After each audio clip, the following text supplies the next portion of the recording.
जनाब मोहम्मद हाशिम नोतेज़ई साहब।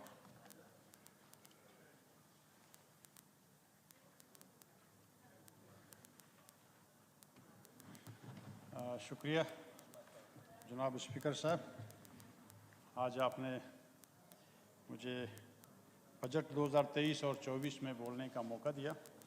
मैं सबसे पहले जनाब स्पीकर साहब बलूचिस्तान नेशनल पार्टी की कायद सरदार अख्तर जान साहब की तरफ से और बलूचिस्तान नेशनल पार्टी की तरफ से जो यूनान में जो किश्ती का सानिया हुआ था उसमें हमें बहुत दुख हुआ, अफसोस हुआ। अल्लाह ताला उनकी मग़फ़िरत फरमाए और अल्लाह ताला पसमानदगान को सब्र जमील अता फरमाएंदे। और दूसरा सर, आपके साथ जो एक्सीडेंट पेश आया उसके भी हमें दुख हुआ। हम दुआ करते हैं अल्लाह ताला ने आपको अपने हिफ्ज़ अमान में रखा, अल्लाह ताला मज़ीद आपकी रहनुमाई करे, अल्लाह ताला मज़ीद आपको अपने हिफ्ज़ अमान में रखे। जनाब स्पीकर साहब, हमें ये देखना है कि ये जो पाकिस्तान के लोग हैं, जैसे कि मेरे एक फाजिल दोस्त ने कहा था, अक्सर व बेशतर ये लोग ईरान के रास्ते से या लीबिया तक पहुंचते हैं और वहाँ से ये यूरोप की तरफ जाने की कोशिश करते हैं।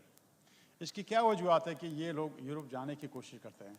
लेकिन मेरे जहन में ये है कि शायद इस मुल्क में बेरोज़गारी ज़्यादा है, इस मुल्क में कारखाने नहीं है, इस मुल्क में बेरोज़गारी का जो रुझान है, बेरोज़गारी का जो रेशो है वो बढ़ता जा रहा है। इसीलिए लोग अपने नान शबीना के लिए मोहताज हैं और इस तरह के वो हरकत करते हैं और अपने जान से हाथ धोते हैं, दो बैठते हैं, जैसे कि उसके जो पसमानदगान है वो परेशान है। जनाब स्पीकर साहब, इसके ऊपर मैं नहीं जानता हूँ कि हमारा इस माली साल में इस सनत और रोज़गार के मुतालिक इस मुआशी तंगदस्ती को दूर करने के लिए इस बजट में क्या रखा है, क्या नहीं रखा है। हमें इसकी तरफ भी गौर व फिक्र कर देना चाहिए। जनाब स्पीकर साहब, आपको पता है कि बलूचिस्तान में बलूचिस्तान वो सूबा है कि जिसमें रेकोदिक, सहिंदा, गैस यानी जो भी कुदरती वसाइल हैं, ज़खायर हैं, वहाँ से निकाले जाते हैं। पूरा मुल्क मुस्तफ़ीद होता है, लेकिन बलूचिस्तान के अक्सर जो लोग हैं वो मुस्तफ़ीद नहीं होते हैं। उसकी मैं मिसाल आपको एक देता हूँ कि जनाब स्पीकर साहब, अगर हमारा जो मगरबी बार्डर और शुमाली बार्डर, इसमें लोग एक बार्डरी तिजारत में वो काम करते हैं। खुदा न खास्ता अगर उस तिजारती बार्डर के ऊपर अगर पाबंदी और बंदिश लगाई जाए, मैं कहता हूँ कि मेरे ख्याल में पूरा बलूचिस्तान कोलैप्स होगा बेरोज़गारी के। तो लिहाजा मेरा गुजारिश है कि इस तंगदस्ती को, इस मुआशी बदहाली को हमें ज़रा देखना पड़ेगा कि हम बेरोज़गारी को किस तरीके से काबू कर सकते हैं और लोगों के लिए रोज़गार किस तरीके से हम मुहैया कर सकते हैं और उनके लिए किस तरीके से हम मौके पैदा कर सकते हैं। तो जनाब स्पीकर साहब, मेरा रिक्वेस्ट है, गुजारिश है कि बलूचिस्तान में इतने कारखाने नहीं हैं, लेकिन जो बार्डर में जो तिजारत हो रहा है उसके ऊपर आप लोग आसानी पैदा करें और वहाँ के जो भी जितने भी एनफोर्समेंट एजेंसी हैं उनको पाबंद किया जाए कि इनके साथ आप लोग नरमी बरतें, इसलिए कि वहाँ पे मुआशी तंगदस्ती है। अगर ये हाल रहा तो मैं कहता हूँ कि ये तो अभी आज हमने एक सानिया देखा और उसके ऊपर हम अफसोस कर रहे हैं। ये तो मुल्क में ख़ुदकुशियाँ हो रहा है, मुल्क में लोग बदहाली का शिकार हो रहे हैं। तो ये इसी की कड़ी है कि जो तंगदस्ती की वजह से लोग दूसरे ममालिक की तरफ से रुख करते हैं। तो बराए मेहरबानी बलूचिस्तान को आप, रेकोदिक के नाम है, सैंदक है वहाँ पे, लेकिन काश सैंदक और रेकोदिक से कोई 10,000 मुलाजिम वहाँ पे अगर भर्ती होते थे, काश वहाँ पे बलूचिस्तान और पाकिस्तान के कोई 1 लाख नौकरी सैंदक और रेकोदिक से मिलता था तो ठीक है, एक हद तक एक रोज़गार के मौके पैदा हुआ। लेकिन कुछ भी नहीं है ग्राउंड पे। जनाब स्पीकर साहब, आप यकीन जाने कुछ भी नहीं। जैसे मोहतरमा नफीसा शाह ने कहा था कि इनके अपने डिस्ट्रिक्ट में कुछ भी नहीं है। मेरा भी डिस्ट्रिक्ट शाही है, ठीक है जी, बलूचिस्तान हमारा पूरा है, लेकिन जो भी वसाइल वहाँ से निकलते हैं, लेकिन रोज़गार के मौके वहाँ पे नहीं है। आप लोगों को इनकी तरफ तवज्जो देना चाहिए। बजट में ख़ास तौर पर इस तरह के कारखाने, इस तरह के मौके पैदा करें ताकि ये बेरोज़गारी ख़त्म हो जाए और लोग अपने इलाके में और अपने मुल्क में कम से कम 2 वक्त की रोटी के लिए वो पैसे कमा सकें। जनाब स्पीकर साहब, यकीनन बलूचिस्तान की हालत के मुतालिक हम जब भी बात करते हैं लेकिन काश उनके ऊपर अगर अमल दरामद हो, सही है। बजट पेश हुआ, हर कोई अपने बुक को देखता है कि मेरे कितने स्कीमात हैं, कितने PSDP में कितने हैं। काश बजट से पहले इसी ऐवान में कायदे बलूचिस्तान सरदार अख्तर जान ने प्राइम मिनिस्टर ऑफ पाकिस्तान को एतमाद के होठ के ऊपर मुबारकबाद देते हुए कहते, काश प्राइम मिनिस्टर साहब आपको 180 मोअज़्ज़िज़ मेंबरान ने वोट दिया, काश हमारे बलूचिस्तान के 180 अफराद आप बाजियाब करते थे। जनाब स्पीकर साहब, इन चीज़ों के ऊपर तवज्जो चाहिए। ये जो बलूचिस्तान के लापता अफराद के मुतल्लिक़ हम बार बार इस ऐवान में बात करते हैं, ये क्यों लापता है? इनको क्यों बाजियाब नहीं करते हैं? क्या इनका जुर्म है? जो भी जुर्म है आप ले आए यहाँ पे।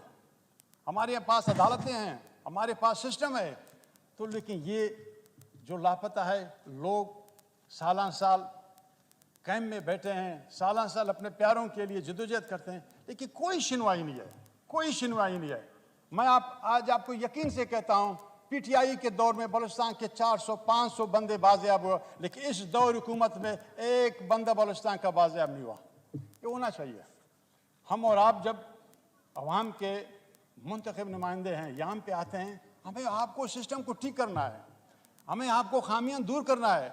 हम एक दूसरे के ऊपर गो के जितना भी तनकीद करते हैं, अपोजिशन ट्रेजरी के ऊपर, ट्रेजरी अपोजिशन के ऊपर, लेकिन हमें और आपको सिस्टम को बैठ के उसके लिए रास्ता निकालना है। इस तरह नहीं होना चाहिए कि लोग बार बार कहते हैं इससे बढ़ के हम आगे कहाँ जाएं, हम आगे नहीं जा सकते हैं। लेकिन बलूचिस्तान के लापता अफराद का इशू अभी तक जून के तुए कोई अफराद इस PDM की हुकूमत में 1 साल 2 महीने में कोई एक बंदा बाजियाब नहीं हुआ। मैं दरख्वास्त करता हूँ जनाब स्पीकर साहब कि आप इसके ऊपर खुसूसी तवज्जो देंगे और इसके ऊपर आप ज़रूर उन इदारों को कहेंगे कि जिसके पास हैं इन बंदों को बाजियाब करें। किसी ने अगर गुनाह किया है, जो भी किया, आप उसको सजा दें, लेकिन बाजियाब होना चाहिए। जनाब स्पीकर साहब, आते हैं माली बजट 2023 और 24। हमें इतना तो फिगरों के हिसाब किताब का पता नहीं है, लेकिन हम इतना कहना चाहते हैं कि बलूचिस्तान के लिए इस बजट में जो हमें मेजर प्रोजेक्ट रखना चाहते वो मुझे नज़र नहीं आ रहे हैं। मिसाल के तौर पर बलूचिस्तान के 33-44 अजला हैं। किसी ज़िला में LPG प्लांट गवर्नमेंट की तरफ से, ऐसे मुख्तलिफ जो ज़िले हैं वहाँ पे अगर गैस की कनेक्शन वहाँ पे पहुँच नहीं सकता है, हम क्या करें? अपनी किस्मत का रोना धोना है। गैस बलूचिस्तान से निकलता है, लेकिन बलूचिस्तान के कोने कोने में गैस नहीं है।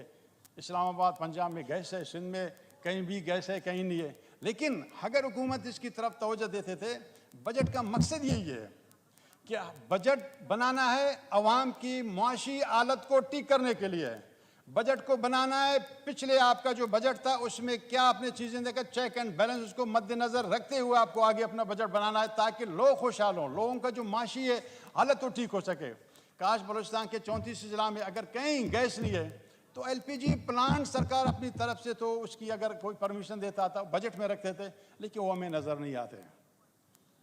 बलूचिस्तान के कोने कोने में अगर फर्ज करें 1985 के बिजली के खंभे और तार लगे हुए हैं बोसीदा, काश उसके ऊपर अगर बजट रखते थे। मैं खुद मिनिस्टर ऑफ स्टेट हूँ, लेकिन उसके ऊपर अगर आप लोग बजट रखते थे, कुछ भी नहीं है। काश बलूचिस्तान में 2 बड़े मेजर डैम रखते थे, उसमें कुछ भी नहीं है। काश बलूचिस्तान में 2-4 यूनिवर्सिटी रखते थे, उसमें कुछ भी नहीं है। जनाब स्पीकर साहब, हम जब बात करते हैं बलूचिस्तान की, हम अपने हाथ से या अपने ज़रूरियात से ज़्यादा चीज़ें मांगते नहीं हैं।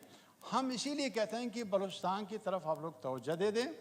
हम पुरअमन लोग हैं, हमें तालीम की ज़रूरत है, हमें मुआशी हालत में बेहतर हमें बनाएं और हमें एजुकेशन दे दें, हेल्थ की फैसिलिटीज ये दे दें। लेकिन इस बजट में जनाब स्पीकर साहब मुझे इस तरह सच कोई मेजर प्रोजेक्ट नज़र नहीं आ रहा है। जनाब स्पीकर साहब, आपके नोटिस में मैं ये लाना चाहता हूँ कि ये एक बुक है PSDP। हमने कई बार एहसन इकबाल साहब के साथ मीटिंग किया। मैंने कहा एहसन इकबाल साहब, खुदारा जो ऑन गोइंग स्कीम आप उनको कंप्लीट करें, उसके बाद आप न्यू स्कीम दे दें। कि हमारे साथ या हम अपने अवाम के साथ मजाक कर रहे हैं। ऑन गोइंग स्कीम कंप्लीट नहीं है। हमने पिछले 2-3 साल से ऑन गोइंग स्कीम में कहीं 10%, कहीं 15%, कहीं 20% रखा है। मैंने मीटिंग में कहा था, मैंने कहा जनाब एहसन इकबाल साहब, खुदा रहा खंबे लगे हुए हैं, तार नहीं है, रोड के अर्थवर्क बिछे हुए हैं, ब्लैक टॉप नहीं है, वाटर सप्लाई के बोरिंग लगे हैं और बाकी सोलर और टंकी नहीं बना सकते हैं। पैसे ख़त्म हो गए हमारे माली साल में। दूसरा माली साल आ गया, ये माली साल है जनाब, फिर हमारे 10-15%, फिर जाओ 10-15% का ठेकेदार को बोलो काम करो। ये 5 साल 10 साल तक ये काम मुकम्मल नहीं होगा और जिस स्कीम की कास्ट 1 करोड़ है वो 10 करोड़ तक पहुंच सकता है। तो जनाब स्पीकर, क्यों हम आवाम के पैसे ज़ाया कर रहे हैं? क्यों इस कौम के पैसों को हम ज़ाया कर रहे हैं? हम अगर मुआशी हमें अगर फिगर नहीं आता, एहसन इकबाल साहब आप इन चीज़ों को देखें, आप इन चीज़ों को देखें। जनाब स्पीकर साहब, मैं भी आपको ये कहता हूँ, ये पेपर मेरे पास है, मौजूद है। पीटीआई के दौर के हमारे 12 स्कीम अभी तक कंप्लीट नहीं हो पा रहे हैं, पैसे रिलीज नहीं हो रहे। 10%, 15% कास्ट बढ़ गया। जो स्कीम 10 करोड़ का था वो अभी 40 करोड़ का पहुंच गया। पैसे कहाँ से ला रहे हैं? तो जनाब स्पीकर साहब, इन चीज़ों के ऊपर खुदारा आप लोग तवज्जो दे दें, कोई कमेटी बना दें, हमारे साथ बात करें। अभी हम क्या, अभी इस हालत में, इस बजट के हैंड में हम क्या किसी को धमकी दे दें कि आपको वोट नहीं देंगे? हमें हक पहुंचता है, हम अपने अवाम के लिए किसी को बता देंगे, हम किसी को वोट देंगे, हमें अवाम के जो हकूक़ उसकी दफ़ा ज़रूरी है कि उसका दिफा करें। लेकिन कहने का मकसद है, हम PDM की हुकूमत है, एक दूसरे के साथ मिल बैठे अपने चीज़ों को सॉल्व करें। बार बार मीटिंग से और चीज़ें आगे हल नहीं होते हैं और फिर हम असम्बली में बोलना पड़ेगा। मैंने कई बार प्राइम मिनिस्टर ऑफ पाकिस्तान को मैंने शिकायत लगाई, मैंने कहा सर क्या करें, किसके पास जाए? असम्बली में जब बोलेंगे लोग कहते हैं यार ये अपनी हुकूमत के ऊपर इतराज़ात करते हैं। लेकिन हमें किसी न किसी फोरम में बोलना पड़ेगा। और बराए मेहरबानी जनाब स्पीकर साहब, इन चीज़ों के ऊपर अमल दरामद होना चाहिए। जो ऑन गोइंग है 100% इसका रिलीज़ करें, जो न्यू स्कीम है उसकी भी आप 100% करें, फिर ये आवाम के जो स्कीम है कंप्लीट हो सकते हैं और आवाम इससे मुस्तफ़ीद हो सकते हैं। जनाब स्पीकर साहब, Kuchlak to Khuzdar, Khuzdar to Karachi road, मैं प्राइम मिनिस्टर ऑफ पाकिस्तान को सलाम पेश करता हूँ, शहबाज शरीफ साहब को। हर काम में इतना यानी तेज़ी लाता है, जो काम 1 साल में बनना है वो 6 महीने में फ़ौरन कंप्लीट करके लोगों के इस्तेमाल में लाता है। लेकिन हम बलूचिस्तान के लोग क्यों बदबख्त हैं? हमारे कामों के ऊपर क्यों लोग तवज्जो नहीं देते हैं? कुचलाक टू खुजदार, खुजदार टू कराची, मियाँ नवाज शरीफ साहब ने इफ्तिताह की, 2 साल हुआ। फिर मियाँ अपना इमरान खान न्याजी ने इफ्तिताह की, जूं के तू हैं। अभी इसी PDM की हुकूमत ने, मियाँ शहबाज शरीफ ने, जिसमें सरदार अख्तर जहाँ मेंगल भी साथ था, अभी भी उसके लिए फ़ंड रखा है, लेकिन मुझे उम्मीद नहीं है कि कंप्लीट हो। तो बराए मेहरबानी बलूचिस्तान के जो स्कीम्स हैं, हवाला आप न देते हैं तो ठीक है, अगर देते हैं उसको तो कंप्लीट तो करें। हमारे साथ इस तरह तो मजाक तो नहीं होना चाहिए।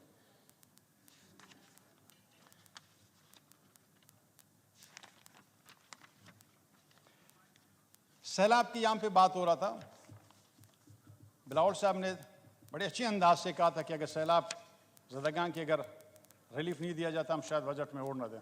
अभी बलूचिस्तान नेशनल पार्टी वाले 4 मेंबर हम क्या करें, किसी को धमकी दे दें, प्यार के साथ बात करें, क्या करें? लेकिन हम प्यार मोहब्बत के साथ बात करते हैं कि बराए मेहरबानी बलूचिस्तान में जो सैलाब ज़दगान के ऊपर जो ज़्यादा नुकसान आता है उनका अजाला करें। अभी तक 1 रुपये नहीं मिला है, ज़मींदारों के फसला तबाह हो गए।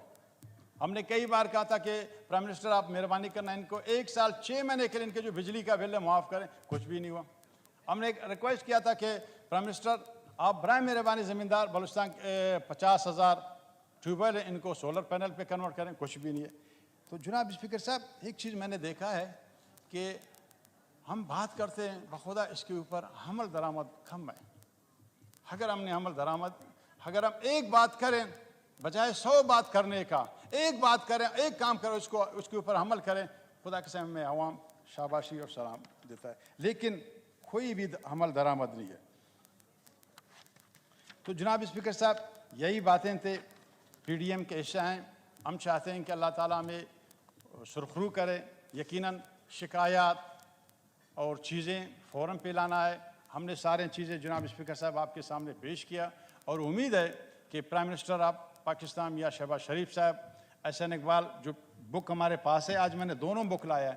एक बुक में हमारे 2022 और 23 में मेरा स्कीम है, और 2023 और 24 में स्कीम ड्राफ्ट है। मेरा भी ड्राफ्ट है, एहसानुल्लाह रेकी का भी एक स्कीम ड्राफ्ट है, मोहतरमा ज़ुबैदा जलाल साहब की एक स्कीम ड्राफ्ट है। तो ये बुक कौन बनाता है? आप लोग इनको क्यों ड्राफ्ट करते हैं? एक स्कीम है, उसमें 10 करोड़ से क्या फ़ायदा मिलता है कि आप उसको ड्राफ्ट करते हैं? 5 करोड़ से क्या मिलता है? तो बराए मेहरबानी इस स्कीमात को तकमील करने के लिए इसके एलोकेशन को 100% करें, जो नई स्कीम देना है इनकी करें, और बलूचिस्तान के लिए खुसूसन तवज्जो देना चाहिए। और ज़राअत का, एक ज़राअत की तरफ तवज्जो देना है। दूसरा मैंने कहा था जनाब स्पीकर साहब, हमारे जो बॉर्डरी इलाका है, तिजारत है, चाहे कोयटा से चमन है, चाहे दालबंदी तफ्तान है, माशकेल है, पंजगूर है, तुरबत है, मंद है, यहाँ पे हम बार बार क्यों कहते हैं कि तिजारती जो कारोबार उसमें आसानी पैदा करें? इसलिए कहते हैं कि लोग अगर अपने कारोबार में, अपने रोज़गार में मसरूफ़ रहेंगे, वो फिर इस तरह की हरकत नहीं करेंगे मजबूरी के बिना पर यूनान चले जाएं, अपना पैसे भी दे दें और वहाँ पे जाएं, गर्क हो जाएं, अपने वालिदैन से ख़त्म हो जाए। तो बराए मेहरबानी स्पीकर साहब, यही गुजारिशात थे। और एक दफ़ा फिर मैं गुजारिश करता हूँ आपसे, इस ऐवान से, PDM के तमाम अकाबरीन से, कि इन हमारे जो तहफ़्फ़ुज़ात से, खदशात से, इनको फ़ौरन ये दूर करेंगे। Thank you very much.